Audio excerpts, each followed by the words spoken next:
هو هاينات بختي بدروا النافية حتى داتي يعني بختي بدروا مدري كوبين ما في فيرين لكن عدد دول واحد حساب كم فرتانو بيعيا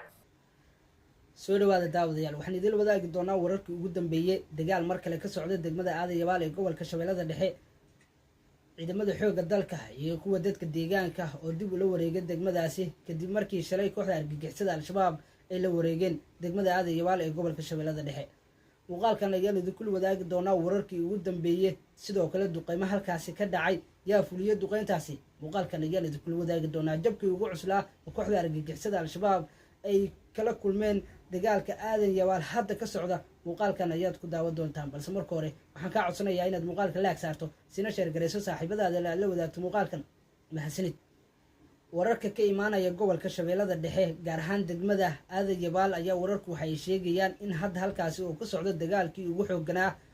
waxaana wararku ay sheegayaan in weerar ay qaadeen ciidamada xoogga dalka iyo kuwa dadka deegaanka ay dib ula wareegeen degmada Aadan Yabaal ee gobolka Shabeellada Dhexe halkaas oo ay ku sugnaayeen kooxda argagixisada al-shabaab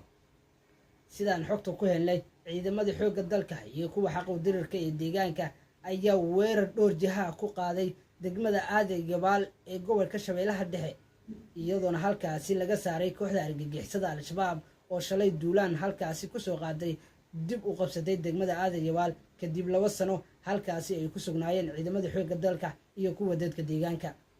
taliyaha ciidamada xoogga dalka Janaal Odawa Yuusuf Raage ayaa waxa uu sheegay in ay ceeb tahay in kooxda argagixisada al-shabaab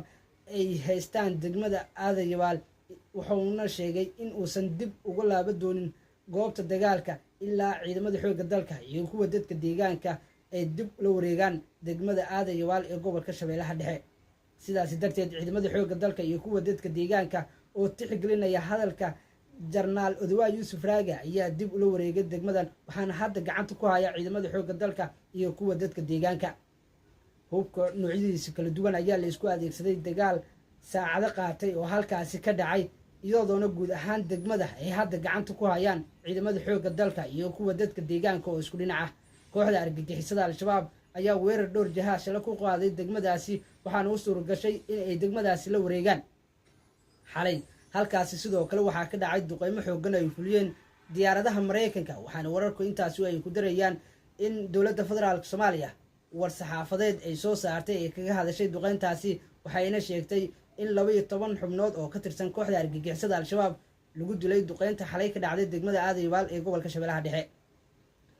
kooxda argagixisada al-shabaab xalay si nabad ah uguma hoyan degmada Aadan Yabaal ee gobolka Shabeellaha Dhexe waxaana halkaasi ka dhacday duqeyn culus oo ay fuliyeen diyaaradaha Mareykanka waxaana wararku ay intaasi ay ku darayaan in kooxda halkaasi aysan u suuragelin in ay ka qotaan godod sidii hore u dhacday goobo badan ee kooxda argagixisada al-shabaab ay la wareegeen waxaa suura gashay in ay godod ka qotaan isla markaana ciidamada xoogga dalka ay ka saari waayaan goobaha ay la wareegaan kooxda argagixisada al-shabaab balse kooxda argagixisada al-shabaab uma suuragelin in xalay halkaasi ay si nabad ugu hoydaan maadaama diyaaradaha dagaalka ay ku qaadeen duqeyn culus